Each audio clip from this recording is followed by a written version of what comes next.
Bonjour tout le monde, bienvenue dans cette nouvelle capsule. Aujourd'hui, je suis avec vous pour vous parler des abécédaires.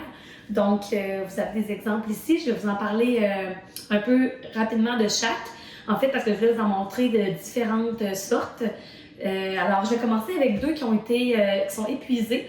Donc, si vous les voulez, vous devrez les prendre soit à la bibliothèque ou dans un endroit où est-ce qu'on vend les livres usagés. Donc, j'y vais avec un magnifique, c'est vraiment dommage qu'il soit épuisé, magnifique abécédaire de Marion Arbona. Dans le fond, le titre c'est ABC en lettres. Donc, ABC, et en fait, c'est un grand format, c'est vraiment intéressant en classe aussi pour l'exploiter avec les élèves. Et puis, vous avez par exemple, je vous donne l'exemple du C. Donc, vous avez une lettre gigantesque. Et dans la lettre, il y a toutes sortes de choses qui sont illustrées et en fait, c'est tous des mots qui commencent par la lettre C. Alors, vous pouvez tout simplement photocopier ou projeter cette page et puis les élèves doivent trouver le plus de mots ou votre enfant, le plus de mots possible qui commencent par la lettre. Et puis, de l'autre côté, vous pouvez le cacher, mais ça serait le corriger avec toutes les bonnes réponses. Donc, c'est aux éditions Le Buveur d'encre et c'est vraiment si vous tombez dessus, si vous mettez la main dessus, ça serait vraiment génial. Sinon, un qui peut faire aussi pour les plus jeunes, fruits et légumes, il est discontinué aussi. Donc, c'est un livre en fait avec des fruits et des légumes qui commencent par chaque lettre. Donc, A, on a tous les fruits et légumes qui commencent par la lettre A. Les mots sont écrits en lettres attachées. Parfois aussi, ça peut être intéressant ça d'en montrer à nos élèves. C'est un cartonné, donc ça peut être pour le préscolaire ou pour les plus petits aussi. Mais moi, je l'ai fait avec mes élèves aussi de 2e, 3e année, puis il y a plein de termes, d'aliments là-dedans qu'ils ne connaissent pas. Donc, des fois, c'est intéressant aussi dans le mois de l'alimentation au mois de mars. Si jamais ils veulent faire une présentation orale ou quelque chose sur un aliment, un fruit ou un légume un peu plus mystérieux qu'on connaît moins. Donc, fruits, légumes de Soledad Bravi. Bon, on y va avec ceux que vous pouvez vous procurer, en fait. Donc, je vais avec un grand coup de cœur. A comme baleine, en fait, c'est un livre-jeu. Donc, c'est un abécédaire que vous avez illustré. Donc, par exemple, le B. Et le B comme, là, les élèves doivent trouver bûcheron et doivent trouver tous les mots commencent par... qui sont en fait illustrés. Par contre, il y en a un qui c'est un intrus. Donc ici, vous avez B comme chat. Donc ça fonctionne pas. C'est la lettre suivante. Donc là, c'est le chat l'intrus. Et la prochaine lettre, ça va être C, puis ça va être le chat au milieu. Donc c'est vraiment bien fait. Les élèves aiment beaucoup ça. Moi, je prends un élève à chaque jour et puis on en fait... chaque élève a sa lettre et doit faire ses devinettes. Ça leur fait beaucoup plaisir. Donc, A comme baleine, un intrus dans l'alphabet. Ensuite, vous avez un petit dernier qui est quand même récent, ABC d'air, des métiers qui n'existent pas. C'est vraiment joli. En fait, vous pouvez faire toutes sortes de projets avec ça après. Exemple A, aplatisseur de feuilles. Donc, ce sont des métiers qui n'existent pas, qui sont farfelus et puis les élèves adorent les découvrir. Comme vous avez xylophoniste sur champignons pour le X. Et vous pouvez leur en faire chercher d'autres dans un projet futur. Donc, vraiment à se procurer. Vu que c'est le temps de l'Halloween, on en a deux qui ont rapport avec l'Halloween. Donc, je vous les présente brièvement. L'abécédaire horrifiant et gluant, mais pas trop. Donc, c'est un abécédaire des choses qui sont un peu effrayantes, tout ça. Donc, exemple, Richard le chat noir ronronne même s'il est mort. Difficile de résister aux revenants velus qui hantent les bras dodus de nos canapés. Donc, c'était la lettre R. Donc, il y a Richard, ronronne, il y a des lettres R. C'est comme une petite histoire à chaque.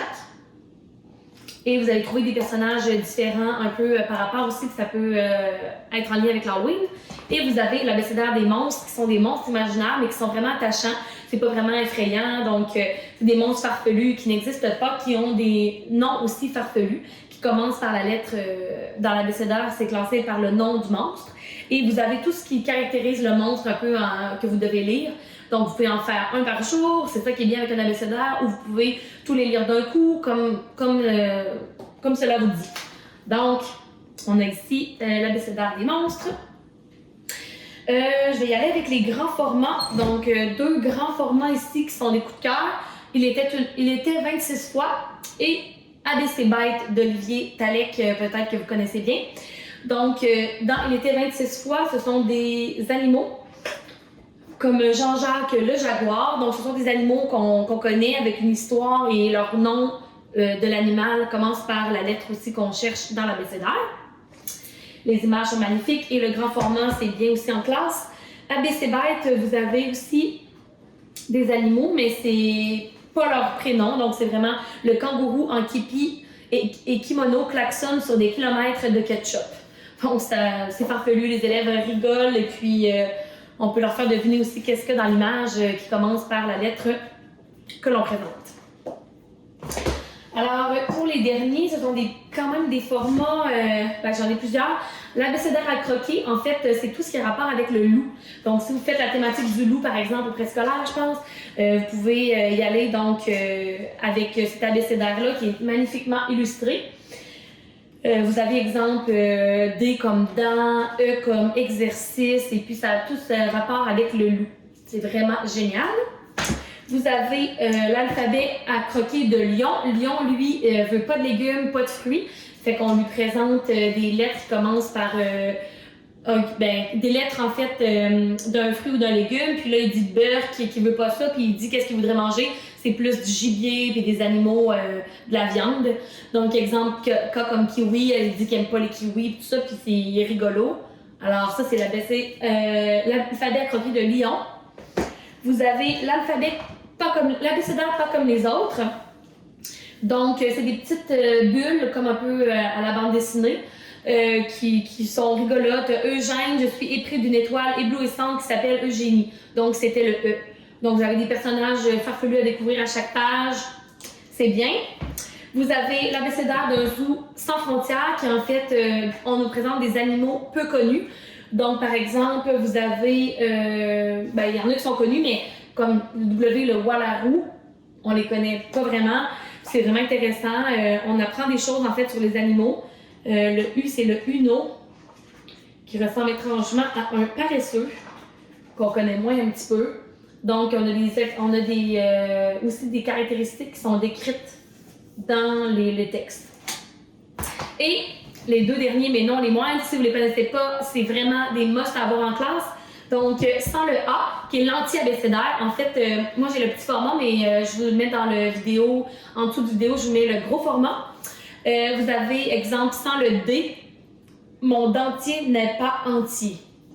Donc, vous pouvez commencer à lire le début et les élèves vont enlever la première lettre, exemple ici, dentier. Mon dentier n'est pas, puis ils vont essayer de deviner le mot que ça fait quand j'enlève D à dentier, bien, ça fait entier. Et puis, les images vont vraiment donner des indices aux enfants et ils sont vraiment bien faits, donc c'est vraiment bien pensé. Je vous le suggère fortement, de Michael Escoffier. Et le dernier, un de mes préférés, abécédaire. Donc, c'est des onomatopées qu'on me présente dans l'abécédaire, mais aussi, il y a un code de couleur. Donc, par exemple, ici, vous avez le A, aïe. Donc, c'est une grand-mère, si vous voulez, avec ce monstre-là. Mais la couleur ici, quand on va revoir cette couleur-là dans d'autres lettres, ça va être encore les personnages, ça va avoir rapport avec ces personnages-là. Vous avez en fait A, aïe. Tout de suite, c'était le B qui est la même couleur, c'est le même monstre, burp. Donc, il a avalé la mamie. Donc, vous avez comme ça, mais il y en a parfois que c'est dur le rouge, par exemple, le mauve de cette couleur-là, ça ne veut pas dire qu'il va revenir tout de suite, puis revenir plus loin dans l'abécédaire, puis les élèves ou les enfants font des liens. Donc, c'est vraiment bien, ça leur permet de développer leur sens d'observation. Donc, c'était abécédaire.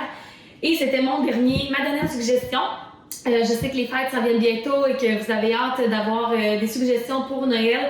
Donc, c'est pour ça que les prochaines vidéos aussi que je vais sortir, ça va être mes suggestions pour différentes catégories d'âge pour Noël et pour mettre un petit peu de magie dans votre temps des fêtes. Donc, j'espère que vous avez apprécié cette capsule et puis on se revoit bientôt. Merci!